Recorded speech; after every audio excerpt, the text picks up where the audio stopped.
speaker of today. Her name is Miss Jennifer Jones. She's a member of the Rotary Club of Windsor-Roseland in Canada, and she's actually the Rotary International President nominee for 2022-2023.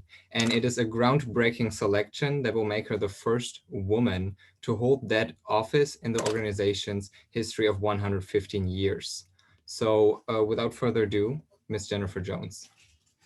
Thank you so much for the very kind introduction, and good morning, good afternoon, good evening, or let me just say good day. I have been looking forward to getting together with all of you for the longest time. And I first became aware of Rotary Interactive Quarantine when I met Aniela many months ago. One of the first Zoom calls that I participated in. And she was there to bring us all up to speed on how you had been able across the globe to bring together youth exchange and interact and Rotary youth programs. And I'm so excited that this is something that has been meaningful for all of you and a way to connect at a time when we have to be socially distant. And I think this is a wonderful platform, not only for being able to make new friends and talk about shared experience, but it's also a way for all of us to make sure that we're checking on each other, to make sure that everybody's doing okay. And if any of you who are on this call have been affected by COVID in your family or a friend, if you've lost someone, my condolences to you. It's a very challenging, dark time in our history, but fortunately, we know that there's hope. There's hope on the horizon right now with vaccines, and they're being now made available in countries around the world. And hopefully, this is going to, in short order, allow for us to be able to connect once again in person. But I know that going forward, virtual platforms are not going to go away. And the friendships that you have all made across different countries, this is one of the only ways that you can connect and meet like this and to make new friends even during quarantine. So I want to commend you. And seriously, the beginning of the meeting was awesome. And just the videos and everything leading up to it, you guys are doing way better than a lot of Rotary clubs and districts. So applause, applause, applause. So I wanted to be able to share with you a couple of things today. And then I know that we're going to have some questions and answers, and I'm very excited to be able to hear from you. I'd love to hear your thoughts. I'd love to hear your questions, and I'll answer anything. But first, let me share some personal reflections on perhaps where we're at right now globally as an organization, that you are part of the Rotary family, and some of the exciting things that are actually on the horizon for us right now. I'm not going to talk more about COVID, except to say that it has really moved us forward as an organization in a very profound way. The virtual platforms that we see that that allow us to connect in ways that we've just never been able to connect before.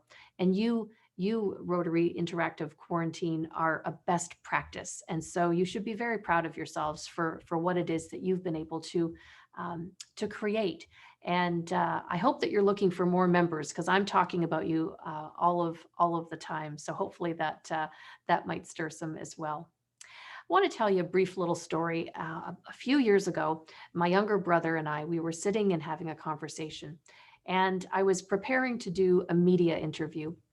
Now, one of the things that I do, and anyone who does media interviews regularly, is that you do some mental preparation. You project or think about what the reporter might ask, and then come up with the answers that you want to make sure, the information that you want to make sure is shared.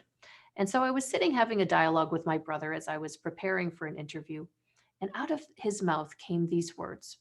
He said, "In order to live in the kind of society that you want, you have to help build it." And I thought that was amazing. I asked him who he was quoting, and he said, "Well, no, it's words that I came up with." And I was so amazed that he said that. In order to live in the kind of society you want, you have to help build it. And you know this. And the future, quite honestly, of our organization is because of leaders like all of you on this call. When I think of the future of Rotary, it's right in front of me. I'm looking at a whole bunch of boxes of people who I know are the future of our great organization, who understand that in order to live in the kind of society you want, you have to help build it. And Rotary is a way that honestly gives us this connection platform so that we can solve the most pressing challenges of the world. Our number one corporate priority is the eradication of polio. And, we started this over 30 plus years ago as an organization, and we've immunized more than 3 billion children across the globe. We've raised over $2.1 billion to help pay for it all. And we've shown the world that we have tenacity and persistence, perseverance, because it's taken us more than 30 years to get to a point where we only have two countries that remain endemic, Pakistan and Afghanistan. And we're making strides.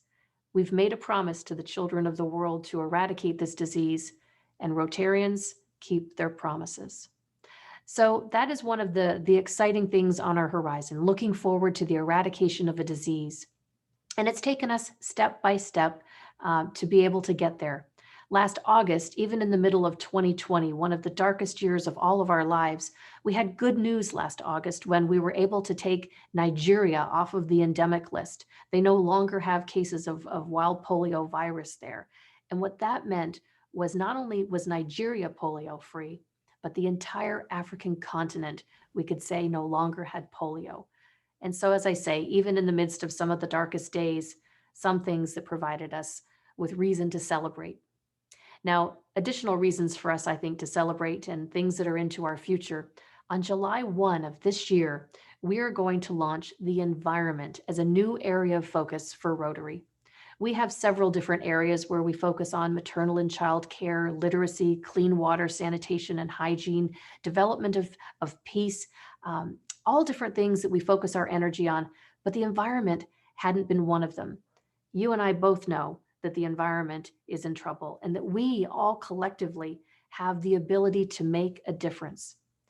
Earlier this morning, I was participating in a large conference in India, and one of the guest speakers was a 9-year-old climate change activist. She was brilliant. And one of the things that I loved about that is that, the ability to make change, to create change, it doesn't have an age associated with it. You don't get to a magical age where all of a sudden you can do things. You each have leadership ability within you at every age to be able to come up with ideas and to say, what do you guys think about this idea? Should we do it? Just like you did with creating this platform. One, as I said, that's better than most Rotary clubs and districts that I have been on in the past 10 or 11 months. And so there isn't an age requirement for being brilliant. You already are. So your ideas count, they matter. And being part of this also is a way for you to grow your own leadership style, your own leadership ability. And that's a pretty cool thing. So the environment, July 1 of this year, will become part of Rotary's DNA. And it's going to challenge us to think of ways where we can make a difference. And they can be big and they can be small. A couple of years ago, one of our past international presidents from Australia, Ian Risley, he challenged all of us to plant trees. He said, there's 1.2 million Rotarians. We know 350,000 plus interactors and 200,000 Rotaractors. We're a big family. And so he challenged us to plant trees.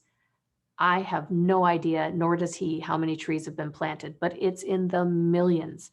And when you think about the voice that we have as a Rotary family, it's not just those of us who are members, it's our friends, our family, our own networks that we have the ability to speak to and challenge them to do things along with us. My 9-year-old niece is actually a little environmentalist as well. She started a program in her school where everyone collects the plastic lids off the top of a coffee cup or bread ties that are plastic. And all of the teachers and the kids, they all bring them in. She's collected a mountain of plastics, keeping them out of waterways, out of our lakes, our rivers, out of our garbage even, because she gives them to an older gentleman in his 20s, and he creates artwork out of them, functional artwork out of these different products. Some of them he melts down, some of them he doesn't, but then he's able to repurpose this. And it's been a wonderful project that her friends have gotten really excited to be able to do. So little things, big things, But those little things, they really do add up. And so think of the ways, maybe that's a future discussion for all of you together in maybe your breakout rooms. How can you make a difference with the environment? There's lots of good ideas out there. So I'd love to hear if you do have conversations and decide to do something. I'd love to hear about it. One of the last things I'm going to tell you about is another initiative in the family of Rotary, and then I want to open it up to questions. So one of the last things is that we have taken a very specific action as an organization to make sure that diversity, equity, and inclusion is an important topic for the family of Rotary to understand that we need to be talking about this. Diversity, equity, and inclusion are at the forefront of us being better, having conversations to make sure that our Rotary clubs, our Rotaract clubs, our Interact clubs, that we're reflective of our population, of our communities. And that's because, one of the things that is a hallmark of Rotary is that we're non-political and non-governmental, non-religious. But we do want to make sure that we have a diverse perspective. And so people come from different cultures, different religions, different, from all different walks of life.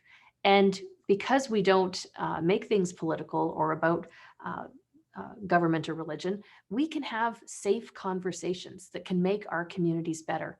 We have diverse perspective, and that's a really cool thing. And obviously, this is something that means something to all of you because the diversity on this is outstanding. People from different cultures, different genders, all different things that are important dialogue for us to have, particularly as an organization. And your voices will be important voices as we take this forward, because I know that as I talk to Rotaractors and I know Interactors, you're already good at making sure that you have diverse perspective and that you honor and respect everyone around you.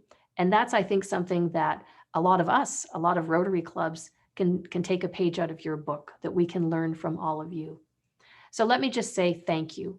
Thank you for being leaders in the family of Rotary. Thank you for this incredible opportunity to be able to spend some time hanging out with you. And let's open up the floor to some questions and some thoughts. I'd love to hear from you. Thank you so much, Mrs. Jones, for coming out today and speaking to us. It's truly inspiring having you. I mean, making groundbreaking history in the Rotary world, having it, just sharing your vision with us today. We have quite a lot of questions, so we'll see how many we can get through. The first one is, what's the biggest lesson you have learned from your Rotary journey? Oh, wow. Biggest lesson I've learned from my Rotary journey. I think probably, well, you know what, there's so many lessons, but I think probably one that I kind of was just talking with you all about is that every voice matters, every voice counts, and that we need to be able to listen to people, to learn from each other. And one of the ways that this has been very touching to me is that my association, your association in the family of Rotary, has made me a global citizen. And so when something happens to one of my friends on the other side of the world, if a tragedy happens in Nepal, I'm touched by that. I've been there. I have friends there. I know that. Something happens in Australia. I've been there. I have friends there. I know what they're going through. And so I think probably the fact that we have a global passport by being members of the family of Rotary is probably one of the most important things. And I guess the lesson learned is just the power of inclusion in our voice and learning so many people and understanding different cultures and different perspective. Another one that's come up it's come up quite a lot. I mean, you're the first, going to be the first Rotary International president ever in 115 years. So it's, how can we empower girls to get more involved with the various leadership positions in clubs, communities, and in RI? Sure, that is a really good question. And it's kind of hard to believe it took 115 years, isn't it? But women were only permitted to join our organization since 1987. And it actually took a Supreme Court ruling in the United States for them to say that women had to be permitted to join. And so it's been a few years since that's happened. But it's in global terms, or in the timeline terms, it's really not that long. But I do believe that being able to serve as our organization's first female president is hopefully something that is going to inspire the best and the brightest, young women and young men, to be able to say that, you know what, I I like where this is going. I like that you know we are seeing diversity in front of us, and I hope that it inspires others to say that, you know what, if she can do it, so can I. Or, you know what, sometime in my life, I want to be able to achieve something like that too. And then to be able to start setting goals for yourself about how you might do something like that, whether it's in Rotary, whether it's in your own vocational life, whether it's in your community or nationally, internationally. Um, One of the things that I like to think is that no dream is too big. And I really think that the opportunity for us to not put barriers in front of us, to think about what are the things, the wildest dreams that you could dream of, what do you want to try to achieve, and to make steps to make it happen. We know that when we dream of these dreams, I dreamed of a leadership position in our organization, and then I put different steps in front of myself to challenge myself to be able to do it.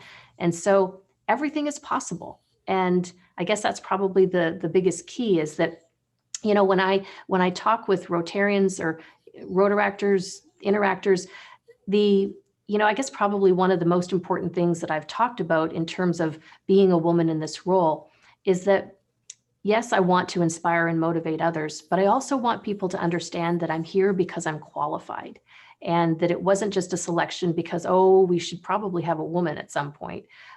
It's because I did the work, and it's because I wanted to be able to serve in this capacity.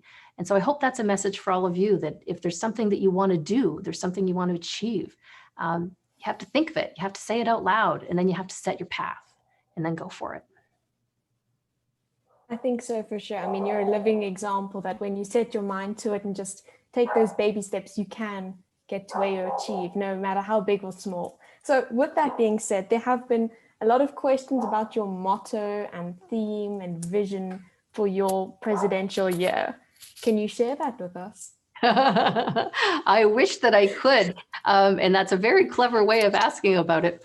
But unfortunately, the theme will be unveiled about approximately exactly a year from now, when we bring our governors-elect next year together to train them. And we collect all 500 and approximately 35 district governors-elect together for a big training session, and hopefully we'll be able to do that in person. But that's where we unveil our theme.